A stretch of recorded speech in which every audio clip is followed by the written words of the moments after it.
फक्त या जनतेचा पैसा खर्च करण्याचं काम हे प्रशासन करतं। कोणतेही निर्णय न देता, कोणत्याही प्रश्नाची सोडवणूक न करता हे अधिवेशन संपलं। जी 1 इंच जमीन आम्ही जोपर्यंत जिवंत आहे तोपर्यंत या प्रशासनाला घेऊ देणार नाही। देवाच्या नावावर असन, गोमातेच्या नावावर असन, शेतकऱ्याच्या नावावर असन, हे सरकार निवडून आलं। आपण कॅबिनेट मीटिंग घेऊन सुद्धा याच्यामध्ये निर्णय घेऊ शकता। इतकी रात्र होऊन सुद्धा सगळे शेतकरी या ठिकाणी थांबलेला आहोत। आमचा निर्णय पक्का आमच्या मनामध्ये काय झालेला असेल ते आम्ही तुम्हाला सांगणार नाही, ते करून दाखवू।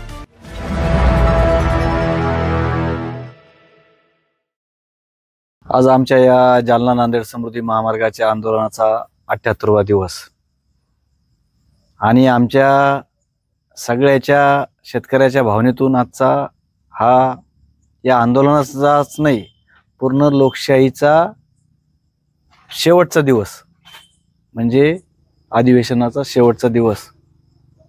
या अधिवेशनामध्ये याच काय पण पूर्वीच्याही सुद्धा अधिवेशनामध्ये फक्त या जनतेचा पैसा खर्च करण्याचं काम हे प्रशासन करतं। कोणताही लोकोपयोगी निर्णय हे शासन घेत नाही। कारण या अधिवेशनामध्ये आम्ही सगळ्यांना म्हणजे पूर्ण महाराष्ट्रानं उघड्या डोळ्यानं पाहिलं की जे आजचे प्रश्न असतील, की जे जनतेचे महत्त्वाचे प्रश्न असतील, हे प्रश्न सोडवण्यापेक्षा जसं की गल्लीमध्ये 2 लहान लहान मुलं असतील किंवा जे टुकार गुंड असतील जसे भांडतात, तसे जे जनतेनं निवडून दिलेले आमदार त्या ठिकाणी भांडतात, त्यांचे कार्यकर्ते भांडतात। आम्ही आमच्या डोळ्यानं पाहिलं की आज सुद्धा कालचे जे भांडणं झाले होते त्याचाच विषय हा जास्त रंगला आणि कसा रंगून सांगितला याची चर्चा सगळ्या महाराष्ट्रामध्ये आणि सगळ्या न्यूज चॅनलमध्ये आज दिवसभर चालली।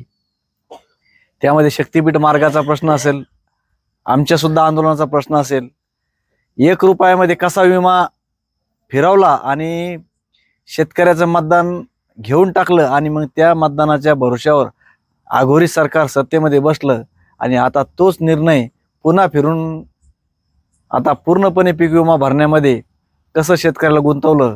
परंतु त्याची कोणतीही प्रश्न हा सत्ताधारी असो किंवा विरोधक असो यांनी कुठेही मांडला नाही आणि सत्तेच्या भरोश्यावर जे मंत्री झाले त्यांनी सुद्धा या जे प्रश्न थोडेफार तोटके मोटके समोर आले ते सुद्धा कोणतेही निर्णय न देता, कोणत्याही प्रश्नाची सोडवणूक न करता हे अधिवेशन संपलं आणि पूर्ण अधिवेशनावरचा सगळा खर्च हा वाया गेलेला या सगळ्या महाराष्ट्रानं पाहिला। त्यामध्ये आमचं सुद्धा आंदोलन या पूर्ण अधिवेशनामध्ये सगळ्यात जास्त जर प्रश्न विचारला गेला असेल तर हा भूसंपादनाच्या विषयी वेगवेगळ्या आमदारांनी त्या ठिकाणी मांडला, परंतु त्याची कोणतेही उत्तर या प्रशासनाने दिलं नाही। आम्ही इथं आमचं सगळ्याचं ठरवलेलं आहे की आम्हाला काय करायचं आहे। आमची दिशा पक्की ठरलेली आहे की आम्हाला जर का भविष्यामध्ये उपजीविका जर होणारा मोबदला जर भेटत नसेल तर आम्ही आमच्या जीवाचं काय बरं वाईट करायचं हे आमचं ठरलेलं आहे। परंतु आम्ही सुद्धा वेळोवेळी प्रशासनाला वेळ दिला आणि आमचं आंदोलन हे पुढं कायम ठेवलं। आमची सुद्धा तयारी आहे की 1 वर्ष लागले काय जीवनभर सुद्धा आम्ही या ठिकाणी बसू आणि आम्हाला काय आमची शेती आमच्या ताब्यात राहील, आमचं उत्पन्न आमचं चालू राहील।